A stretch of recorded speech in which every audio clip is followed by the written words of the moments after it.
Hello everyone, Gurkaran this side. आज मैं आपके लिए बहुत ही शानदार स्टोरी लेकर आया हूँ। लेकिन उस स्टोरी को सुनाने से पहले मेरे आपसे कुछ सवाल हैं। पहला सवाल, क्या आप भी बहुत मेहनत कर रहे हो लेकिन सफल नहीं हो पा रहे?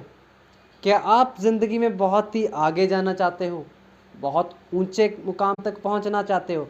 तो अगर हाँ, तो ये स्टोरी सिर्फ आपके लिए है। इस स्टोरी को ध्यान से सुनना।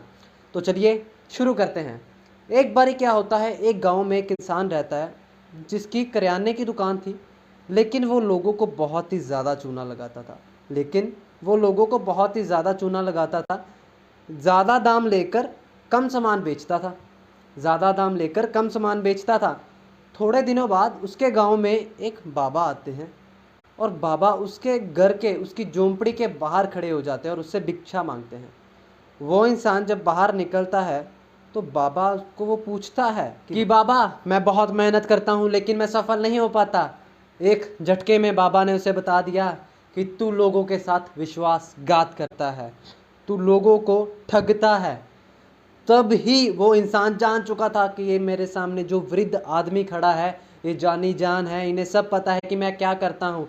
अपने कर्मों का प्रायश्चित करने के लिए उसने बाबा से पूछा कि मैं क्या करूँ, और बाबा ने उसे कहा कि जो तेरे पहले कर्म थे उन कर्मों को सुधार ले।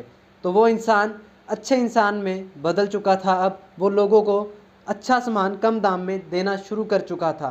तो आगे फिर बहुत ही जल्दी वो अमीर बन गया। बहुत ही कम समय में उसने बहुत ही अच्छा मुकाम हासिल कर लिया। बहुत ज़्यादा पैसा कमाने के बाद उस इंसान ने सोचा कि मैं बाबा के पास जाऊं।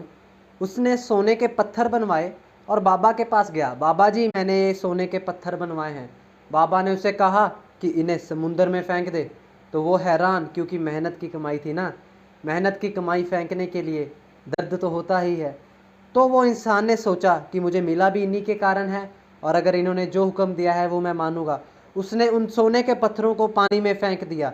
कुछ समय बाद पानी की एक लहर आती है और उन पत्थरों को किनारे तक ले आती है। उस सोने के पत्थरों को किनारे तक ले आती है। तभी वहाँ से कुछ व्यापारी गुजर रहे होते हैं।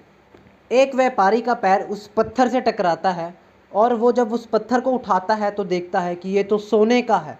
और सोने का पत्थर गांव में सिर्फ एक ही इंसान के पास था, और वो था वो दुकानदार। वो उस पत्थर को लेकर उस दुकानदार के पास डाला जाता है। जब उस दुकानदार को वो पत्थर वापस करता है, दुकानदार बहुत ही हैरान हो जाता है और बाबा के पास फिर चला जाता है और पूछता है कि बाबा, ये तो मुझे फिर वापस मिल गया, अब मैं क्या करूं? तो बाबा ने उसे एक ही जवाब दिया कि जो तेरा है वो तुझे मिलकर रहेगा। जो तेरा है वो तुझे मिलकर रहेगा। ये तेरी मेहनत की कमाई है, तुझे ये मिल ही जाएगी। तो वो इंसान बहुत ही खुश होता है और बाद में उस बाबा को प्रणाम करता है। Moral of the story guys, कि जो चीज़ आपकी है और जिस चीज़ के लिए आपने मेहनत की है वो आपको मिलकर ही रहेगी। Thank you so much.